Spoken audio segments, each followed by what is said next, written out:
que ce soit par le terrorisme, que ce soit par la déstabilisation, que ce soit par le recul de la démocratie.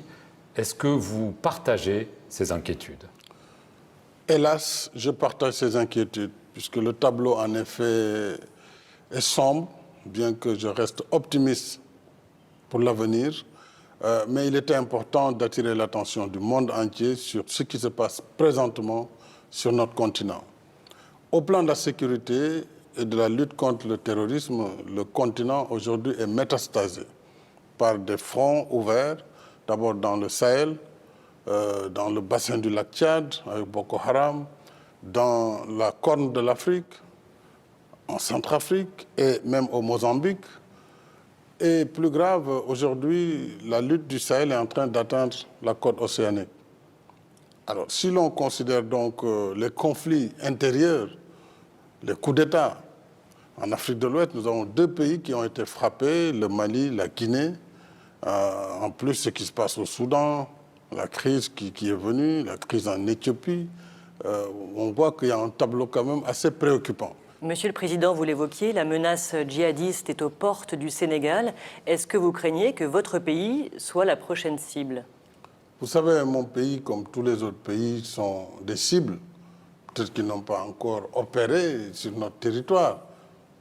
Jusqu'à quand, je ne le sais pas. Mais ce qui est certain, c'est que ce projet de terrorisme est un projet qui veut s'attaquer au monde libre, à la démocratie, à la liberté.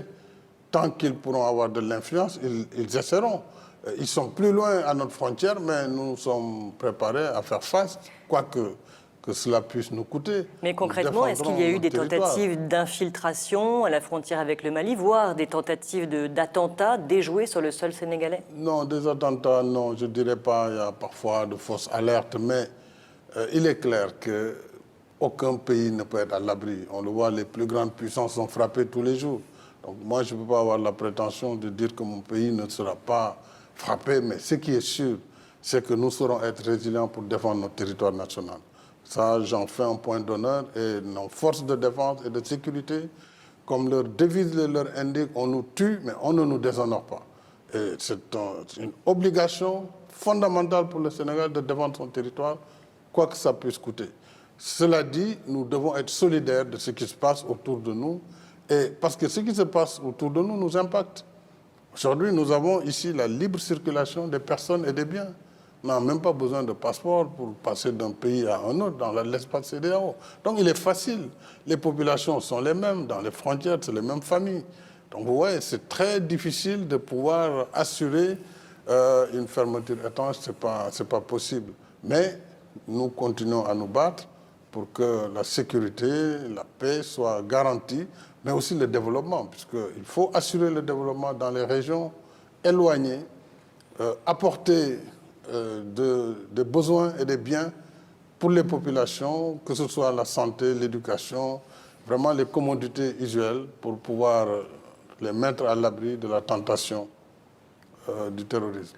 Alors, évidemment, le cœur du terrorisme, ça reste le Sahel, le Niger, le Burkina Faso, mais avant tout le Mali. Il y a un élément nouveau qui semble arriver au Mali, c'est la société de sécurité russe Wagner. Pour Paris, c'est inacceptable. Pour votre homologue ivoirien Alassane Ouattara, ce serait un suicide. Est-ce que si cette société Wagner s'implante au Mali, c'est une ligne rouge pour vous? J'éviterai toujours de rentrer dans des positions comme celle-ci. Il est clair que nous sommes des États.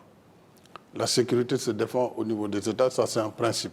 C'est un principe sur lequel je resterai ancré.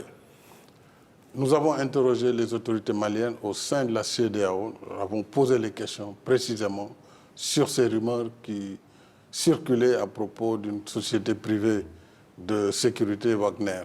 Les autorités maliennes nous ont répondu qu'il n'y avait rien, en tout cas au moment où elles nous parlaient. Vous les croyez? Non, les croire ou ne pas les croire, c'est autre chose. Mais je dis, officiellement, nous les avons interpellés au plus haut niveau dans un sommet de chefs d'État.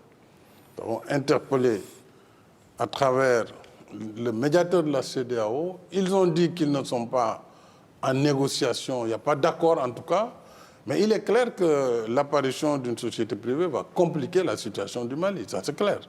Maintenant, il appartient aux autorités de tenir compte des risques qui vont découler d'un tel... C'est quoi les C'est clair. risques? Le risque, c'est de voir partir les forces françaises déjà, et les forces européennes, c'est de voir aussi peut-être d'autres mesures prises, ce qui va entraîner nécessairement une dégradation très grave.